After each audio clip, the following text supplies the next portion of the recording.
हम सब कभी न कभी ये बात ज़रूर सोचते हैं कि जब कुछ भी नहीं था, न धरती, न आकाश, न समय, न मन, तो फिर पहली आवाज़ कहाँ से आई? वो कौन सी ध्वनि थी जिसने शून्य को सृष्टि में बदल दिया, जिसने अंधकार के बीच जीवन को पहली लहर भेजी? वेद कहते हैं, सभी शब्दों की जड़ में ओम है। जो कुछ भी बोला जा सकता है वो ओम से ही निकलता है। जब ब्रह्मांड की निश्चलता में पहला कंपन उठा तो शब्द नहीं था, वो बस एक तरंग थी। वो तरंग ही धीरे धीरे ध्वनि बनी और ध्वनि से रूप बना। विज्ञान भी कहता है, हर वस्तु, हर परमाणु, हर तारा कंपन में है, वाइब्रेशन में है। यानी ब्रह्मांड शब्द नहीं बल्कि ध्वनि से बना है। और वो पहली ध्वनि, वो अनहद ध्वनि जिसे किसी ने बनाया नहीं, जो स्वयं फूटी, वही है ओम। जब सृष्टि ने खुद को प्रकट किया तो ऊर्जा के विस्फोट से एक ध्वनि उठी। वो थी अ उ म, 3 स्वर जिसने पूरी सृष्टि का ढांचा बना। अ सृजन का प्रतीक, उ पालन का, म विलय का। ब्रह्मा, विष्णु, महेश, तीनों इस एक ध्वनि की 3 तरंगे हैं। इसलिए ओम केवल एक शब्द नहीं, ये ब्रह्मांड की नाड़ी है। ओशो भी कहते हैं, जब तुम ओम का उच्चारण करते हो तो तुम केवल बोलते नहीं, तुम उस ऊर्जा के साथ एक हो जाते हो जिसने तुम्हें बनाया है।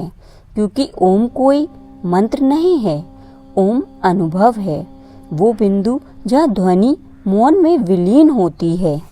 हजारों साल पहले जब ना ऋषियों के पास पुस्तकें थी, ना प्रयोगशालाएं, वे बस मौन में बैठते थे और उस गहरे मौन में उन्होंने सुना एक ऐसी गूंज जो बाहर नहीं भीतर उठती थी। वेदों में लिखा है, ऋषियों ने ओम को सुना, बनाया नहीं। वो ध्वनि कानों से नहीं, चेतना से सुनी जाती है। इसलिए कहा गया, ओम नाद, अनहद नाद, वो ध्वनि जो टकराव से नहीं, स्वयं से उत्पन्न हुई। वो गूंज आज भी है। जब तुम गहरी सांस लेकर मौन में बैठते हो, वो गूंज अब भी तुम्हारे भीतर है। तुम सुनो तो हर धड़कन कहती है, ओम ओम ओम। तुम सोचते हो कि ओम कोई धार्मिक प्रतीक है, लेकिन नहीं, ये सभी धर्मों से परे है। ओम वो द्वार है जहाँ तुम्हारी व्यक्तिगत चेतना सर्वभौतिक चेतना से जुड़ जाती है। जब तुम ओम का उच्चारण करते हो, तुम्हारा शरीर कंपन करने लगता है, तुम्हारी श्वास धीरे हो जाती है, तुम्हारा मन धीरे धीरे पिघल जाता है। फिर जो बचता है वो तुम नहीं, वो साक्षी है जो सब कुछ देख रहा है। आज विज्ञान भी मानता है, जब ओम बोला जाता है तो मस्तिष्क की तरंगें अल्फा और जेटा स्तर पर पहुंच जाती हैं। वो वही अवस्था है जहां मन ध्यान में प्रवेश करता है। MRI स्कैन में पाया गया है, ओम के जप से जो भय को नियंत्रित करती है, शांत होती है, तनाव कम होता है और व्यक्ति गहरे सुख का अनुभव करता है। यानी ओम सिर्फ शब्द नहीं, एक साउंड फ्रीक्वेंसी है जो तुम्हारे शरीर, मन और आत्मा को एक ही ताल में लाती है। अब अपनी आंखें बंद करो, धीरे से एक गहरी सांस लो और छोड़ते हुए बस ओम कहो। ओम। क्या महसूस हुआ? शायद एक कंपन या एक हल्का सा शांत खालीपन। यही ओम है। वो साउंड नहीं बल्कि वो मौन है जो ध्वनि के बाद बच जाता है। जब तुम ओम बोलते हो तो तुम केवल उच्चारण नहीं कर रहे होते, तुम ब्रह्मांड के उसी पहले कंपन को पुनर्जीवित कर रहे होते हो जिससे जीवन ने पहली श्वास लिया था। ध्यान से सुनो, अ से शुरू होकर ऊ में बहता हुआ और माँ में जाकर मौन हो जाने वाला तुम्हें बताता है कि सृष्टि का हर आरंभ मौन से होता है और हर अंत भी मौन में ही होता है। आरंभ, उ विस्तार और म विलय, और फिर उस म के बाद जो मौन आता है वो है ब्रह्म, वो है सत्य, जहाँ सब लौट जाता है।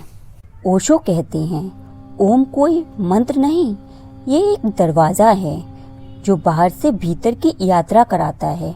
वे कहते हैं, जब तुम ओम का जप करते हो तो शुरुआत में तुम्हें लगता है कि तुम ध्वनि पैदा कर रहे हो, लेकिन धीरे धीरे तुम महसूस करते हो कि ध्वनि तुमसे नहीं आ रही बल्कि तुम्हारे भीतर से गुजर रही है। उस क्षण तुम बोलने वाले नहीं रहते बल्कि वाहक बन जाते हो, जैसे अस्तित्व खुद बोल रहा हो। और जब ये अनुभव आता है तो ओम शब्द नहीं, अनुभव बन जाता है। वो क्षण ऐसा होता है जब मन गिर जाता है और केवल साक्षी बनता है। तभी तुम समझ पाते हो कि तुम कभी ध्वनि नहीं थे, तुम वही मौन थे जिससे सब ध्वनियाँ निकलती हैं।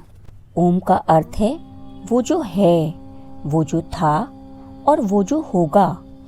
ये अतीत, वर्तमान, भविष्य को समेटे हुए है, लेकिन एक रहस्य और है जो वो समय से परे है, वो भी ओम में ही है।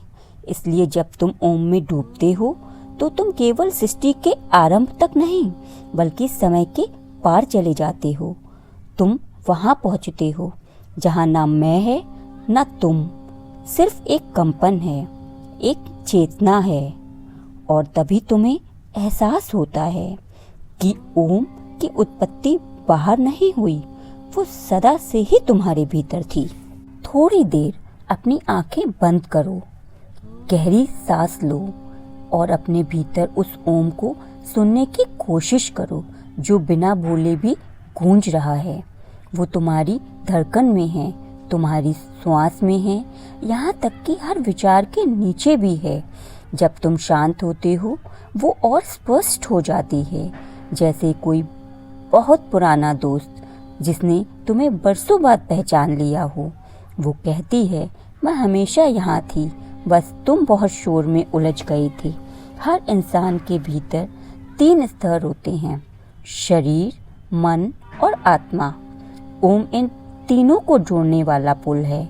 जब तुम आ कहते हो तुम्हारा ध्यान शरीर पर रहता है, उ मन पर, म आत्मा पर।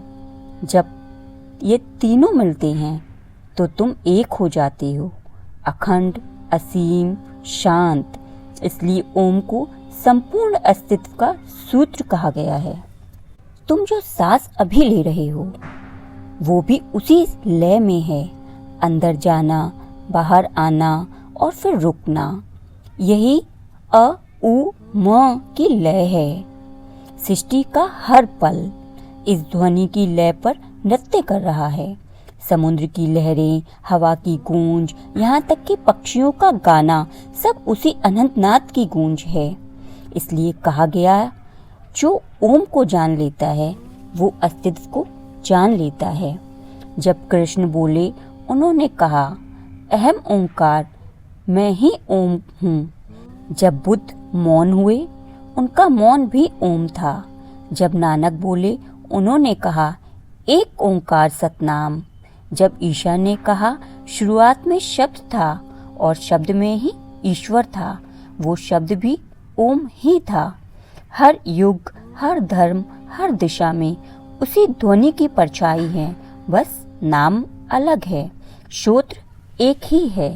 अब सोचो, जब तुम ओम बोलते हो तो क्या तुम सिर्फ एक ध्वनि बना रहे हो या तुम वही चेतना हो जो स्वयं को ध्वनि में देख रही है? ओम का अर्थ है मैं संपूर्ण हूँ, मैं वही हूँ जिससे ये ब्रह्मांड बना है। जब तुम इसे गहराई से महसूस करते हो तो तुम्हारा मैं मिट जाता है और सिर्फ होना रह जाता है। वही है ओम। जब सब कुछ कहा जा चुका हो, जब शब्द थम जाएं, जब मन शांत हो जाए, तब जो बचता है वही ओम है। न उसका कोई आरंभ है न अंत, वो सदा से है तुम्हारे भीतर, तुम्हारी हर सांस में, तुम्हारी हर धड़कन में। ओम कोई उच्चारण नहीं बल्कि तुम्हारे अस्तित्व का स्मरण है।